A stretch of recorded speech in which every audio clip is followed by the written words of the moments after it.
It seems barely a day goes by without a scamming story hitting the headlines. And we asked if you have ever been the victim of a scam, and 38%, so more than a third of you, have been. Well, you're not alone, because some of us have fallen victim ourselves, including me, actually. And last year, I, for the first time ever, thought...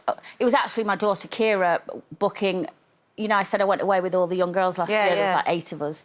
And they decided they were going to book it all online. And anyway, they found this beautiful villa and it was all fabulous. And I emailed them and they emailed me back and sent, you know, some of the money over and blah, blah. It went on and on for months. I mean, we booked it months in advance. And then about a week before we were going out, I said to Kira, I'm slightly worried that we've not heard from this villa. Oh, no. And she was like, oh, it'll be fine, because they emailed us before. I said, I know, but we're going in a week. And they haven't said, because they're meant to be picking us up from the airport. Oh, God. So anyway, I thought I'll email them. So I emailed them and it came up as a fraud website.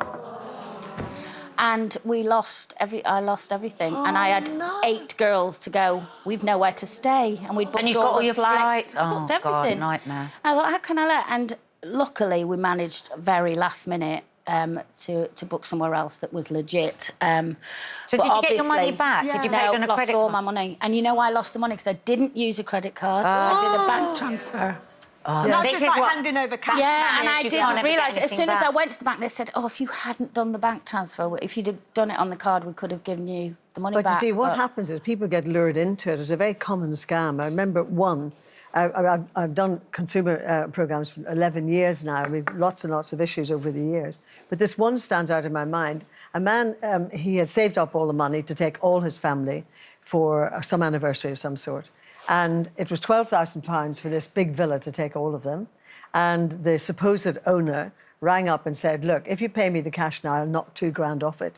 Well, of course, everybody's lured in with a bargain. And so he sent the money, and it's called a push button, by the way. When you push that button voluntarily, you don't get your money back if you hit a problem, so don't do that. But when he got to the place, people were in the villa that he was supposed to be in, so he lost all his money, and then he had to start looking for a place for the family to stay because they were already there. It's like if I hadn't have checked, Gloria, a week before, we'd have turned up at that villa because that villa existed. And eventually the owner of that villa said that it's happened every year. This company keep using his website to book holidays. He's got people turning up all the time. So many different kinds of scams. I mean, I got scammed. I mean, I make half my living by exposing scams, but I got scammed where it's all been in the papers, it's all gone to court.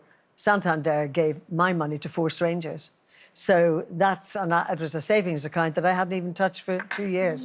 But another tip, if you're buying a house, for example, because young people save the money for the down payment. And this couple in Northern Ireland had saved up 75,000 between them for this particular house. And they got what they thought was a letter from the estate agent saying, don't lodge it with this solicitor. We changed our solicitor. Lodge it with this solicitor. And you would. So they pushed the button again and sent £75,000. Oh, no. The whole lot. It was heartbreaking. But you mentioned credit cards. I mean, the point is that if you pay by credit card, you're covered. Yeah. Not so much with debit card. I mean, that is... Is that the same sort of thing as a Bax, where it's cash? Bax. Yeah. If you're... Yeah. I mean, because I'm one of these people where I've subscribed to things, you know, and recently I've been trying to cancel my subscription. My God, it is so hard to get a hold of those people. And I realise I've been paying out a blooming fortune. Anyway, I rang the bank, and with my particular bank, I said, can I just cancel it with you? And they said, no, because you entered the subscription with a debit card. But they said, we've got a number that will get you straight through. You know when you keep trying to get a hold of people? Yeah. So that's quite a good tip. Ring your bank if you're not getting through to the people. And they gave me a number straight away after months of trying to cancel it.